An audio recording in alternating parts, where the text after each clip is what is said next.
अस्सलाम वालेकुम। उम्मीद करता हूँ कि आप लोग सब खैरियत से होंगे। आज एक अहल हदीस मस्जिद में जुमा पढ़ने का मौका मिला। खुतबे के दौरान बड़ी ज़बरदस्त बातें बताई गई। तौहीद की अहमियत, बच्चों की तरबियत, गर्मा की छुट्टियाँ आ रही हैं, बच्चों की तरबियत कैसे होनी चाहिए, सब बढ़िया बढ़िया बातें बताई गई। उसके बाद खुतबे के बाद एक ऐलान हुआ। ऐलान में यह बताया गया कि फ़लाँ फ़लाँ दिन दारुस्सलाम अवेसी के ऑफ़िस में प्रोटेस्ट किया जा रहा है वक्फ़ बिल अमेंडमेंट के ख़िलाफ़। अब ये सुन के मुझे बड़ा ताज्जुब भी हुआ, क्योंकि ये वही अहले हदीस हैं जो ये कहते हैं कि हम जो है कुरान और सुन्नत के मानने वाले हैं। और ये वही मस्जिद है जहाँ पर जो है एक टाइम पर दक्तूर आर के नूर का बयान रखा गया था मुजाहिरों और प्रोटेस्ट के ख़िलाफ़। और ये बताया गया था कि ये मुजाहिरे और प्रोटेस्ट जो है ये इखवानियों और ख़ारिजियों का मनहज है। और आज ताज्जुब की बात यही है कि इसी मस्जिद में ये ऐलान होता है कि MIM की पार्टी ऑफिस में जो है प्रोटेस्ट रखा जा रहा है, आप लोग वहाँ पर जाइए। अब नमाज़ पढ़ के जब मैं बाहर निकला तो वहाँ पर एक लड़के से मेरी मुलाकात हुई। लड़का बड़ा ज़हीन ज़बरदस्त अपने बच्चे को स्कूल से घर ले जा रहा था। उसने कहा कि ज़हाक भाई कैसे हो, क्या है, सब हाय हेलो हुई। उसके बाद उसने मुझसे पूछा कि मैं जो है RPA रोबोटिक प्रोसेस ऑटोमेशन पे काम कर रहा हूँ और मैं करियर में और आगे जाना चाहता हूँ, क्या करूँ? मुझे कुछ कॉन्टैक्ट्स हो तो बताइए। मैंने उसको मुबारकबादी दी कि भाई आप बहुत ज़बरदस्त फील्ड में काम कर रहे हो।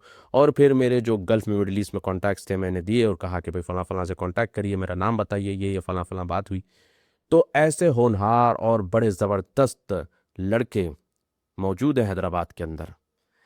अब हमको ऐसे नौजवान बच्चों की ज़रूरत है, ना कि ये मौलवी, ये MIM के या फिर MBT के या फिर कांग्रेस के या फिर किसी और पार्टी के पार्टी वर्कर्स हमको नहीं चाहिए, जो मस्जिदों के अंदर बैठकर लोगों को मुजाहिरों की तरफ उभारें।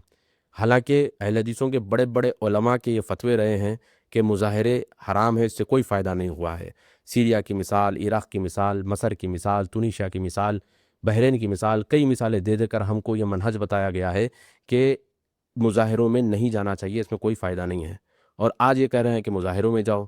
ये तज़ाद क्यों? ये कॉन्ट्रास्ट क्यों? और ऐसे पढ़े लिखे बच्चे जब मुज़ाहिरों में जाते हैं और फिर जेल चले जाते हैं, तो क्या इनके पास कोई सिस्टम है ऐसे बच्चों को बाहर निकालने के लिए? कोई सिस्टम नहीं है। कोई सिस्टम इनके पास मौजूद नहीं है कि ऐसे बच्चों को जेलों से बाहर निकाला जाए। CAA के टाइम पर एक हवा उड़ाई गई थी कि सारे मुसलमानों को हिंदुस्तान से बाहर निकाल दिया जा रहा है। और फिर लोग मुज़ाहिरों की तरफ आए। और जब आए तो फिर क्या हुआ? जेलों की नज़र चढ़ गए। उनको जेलों से निकाला गया नहीं, अच्छे पढ़े लिखे बच्चे, डॉक्टर बच्चे, इंजीनियर बच्चे, IITians, MBA, अच्छे बच्चे जो है इनकी बातों में आए, गए प्रोटेस्टों में और फिर जेल के हवाले हो गए। और ये लोग तो अपनी पार्टी ऑफिसों में बैठे हैं, ये लोग तो टीवी डिबेट्स में आते हैं। इनका तो कोई कुछ नहीं बिगड़ा। मगर बिगड़ा किसका? आम आवाम का, लोगों का बिगड़ा, जो जुलूसों में गए, जज्बात में आकर, जोश बिला होश आकर जो चले गए, इनका बिगड़ा। लोगों का कुछ, इन इन लोगों का तो कुछ नहीं बिगड़ा। ये लीडरों का, ये मौलवियों का, ये जो बैठकर इस तरह के ऐलान करते हैं, इनका कुछ बिगड़ा? कुछ नहीं बिगड़ा। अब कल शाम को एक बंदे ने मुझे कॉल की, कॉल करके कहने लगा कि ज़हाक भाई मुझे बहुत रोना आ रहा है कि हमारी मस्जिदें जाने वाली हैं। मैंने कहा कि भाई किसने कहा को तुमको कि हमारी मस्जिदें जाने वाली है? कहा कि हमारी मस्जिदें, हमारे मदरसे और हमारी जितने हिफ्ज़ के मदरसे हैं, सब जो है ये तोड़ने वाले हैं, बुलडोज़र चलाने वाले हैं। मैंने कहा सबसे पहले ये बताओ कि क्या आपने पढ़ा है या सुना है? ये बताओ। तो उन्होंने कहा कि नहीं, मैंने सुना है और मैंने कहीं कहीं पढ़ा है। मैंने कहा कि जो एक्चुअल डॉक्यूमेंट है वो पढ़ो, जो लोग इसको इम्प्लीमेंट कर रहे हैं उनसे इसकी क्लैरिटी लो, ना कि तुम ऐसे लोगों के नैरेटिव को अपनाओ जो लोग आपके जज्बात को खेलते हुए अपनी सियासत चला रहे हैं। ठीक है? तो मैंने कहा ऐसा कुछ नहीं होने वाला है। जो मस्जिदें वो मस्जिदें ही रहेंगी, जो मदरसे वो मदरसे ही रहेंगे, जो अवकाफ़ी ज़मीनें वो वैसे ही रहेंगी। आगे से टाइट किया जाएगा, आगे से इसके ऊपर जो है रेगुलराइजेशन हुआ होगा और फिर जो लोग इस पर काबिज़ थे, उनको प्रॉब्लम होगा, आपको हमको कुछ होने वाला नहीं है। ये बात उनको बताई मैंने। तो बात ये है कि लोग यहाँ पर जो है सिर्फ़ अफ़वाहें उड़ा रहे हैं और लोगों को डर में मुब्तला कर रहे हैं। और ये डर कब से चलता आ रहा है? 1947 से। 1947 में ये बताया गया था हम लोगों को, और जिन्ना की जो लीग थी, इन लोगों ने हमको यही बताया था कि हिंदू हमको मार देंगे। उस टाइम पर कितने थे? 9%।